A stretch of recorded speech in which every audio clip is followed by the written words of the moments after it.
Zveza društev gluhih in naglušnih Slovenije je do konca novembra zbirala predloge za kretnjo leta 2019. Komisija je obravnavala vseh 21 prejetih predlogov. Izbrali so 5 kretenj, ki so se uvrstile v glasovanje.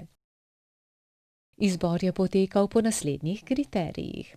Ali gre za novo tvorjeno ali pred kratkim prevzeto kretnjo, ali je prešla v širšo uporabo po nekem specifičnem mejniku, ki se je zgodil prav v tem letu, ali ilustrira pomembno spremembo v družbi, tehnologiji in mišljenju. Zdaj ste na vrsti vi, da glasujete. Poglejmo izbor komisije.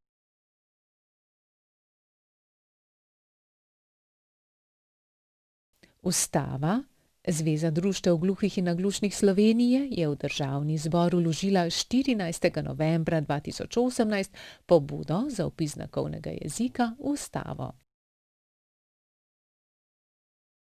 Komunikacijski dodatek. Januarja 2019 so gluhi upravičenci prvič začeli prejemati komunikacijski dodatek.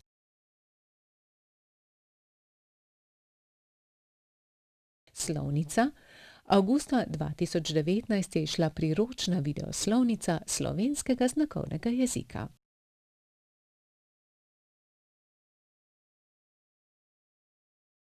Himna. Ob svetovnem dnevu materinščine smo prvič objavili himno Republike Slovenije v slovenskem znakovnem jeziku.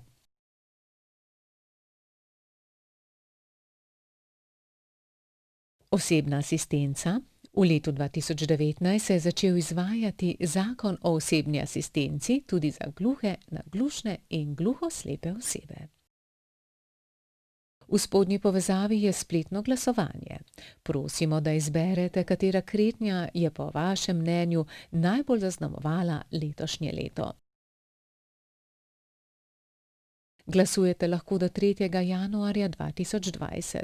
Zmagovalno kretnjo leta 2019 bomo razglasili skupaj z besedo leta 9. januarja 2020, letos prvič skupaj z Inštitutom za slovenski jezik Frana Ramovša, ZRC SAZU in MMC RTV Slovenija.